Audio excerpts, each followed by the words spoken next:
salamlayıram. Çox sağ olun Elmə vardı, mənə söz verdiyinizə görə. Qaldı ki, o qazilərə hər insanın öz mənliyini bıraxaq. Yəni, nə deyək?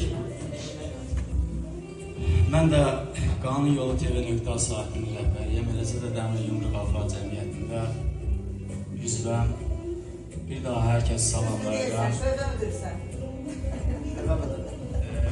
Və bir də burada xanımlarımıza əyləşib, haşiyədən qırağa çıxdım. Dünən 8 Mart idi. Bütün şəhid analarını və xanımları bayram münasibəti ilə təbrik edirəm. Allah sizlərə can sağlığı, xoşbəxt gələcək, sevinç dolu günlər və o yaşadığınız günləri heç vaxt arzulamıram. Və qarşıdan bizim Novruz bayramımız gəlir. O münasibətlə də hər birinizi təbrik edirəm. Ocağınız həmişə yanar, süfrəniz ruzu bərəkətli olsun. Allah sizlərə səbir versin. Və bugün bizim şəhidimiz Məhəmmədin bura xatirə gəzisindən yığışmışıq. Allah bütün şəhidlərimizin ruhunu şad eləsin. Bəli, şəhidlər ölməz. Həmişə onlar bizim qəlbimizdə yaşayırlar və yaşayacaqlar. Biz çalışacağıq ki, həmişə şəhidlərimizi ucaq tutaq, onları hər yerdə, hər bir ölkədə, hər bir regionda tanıdaq. O tanımayanlar da qoy tanısınlar. Valla biz, yəni Ülviyə xanımdan 5 ildə artıq bu yoldayıq.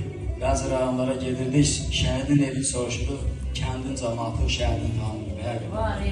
Var, var. Yəni bilmirlər ki, hansı yerdir. Ona görə də gəlin biz çalışaq ki, o tanınmayan şəhidlərimizi tanıdaq. Biz Lerikin Loda kəndi var, orada Gündüz Əliyev şəhidimiz var, onu tanıyan yoxdur. Yəni belə insanları, belə şəhidlərimizi tanımaq bizlərin borcudur. Və biz də bu yolda addım atırıq.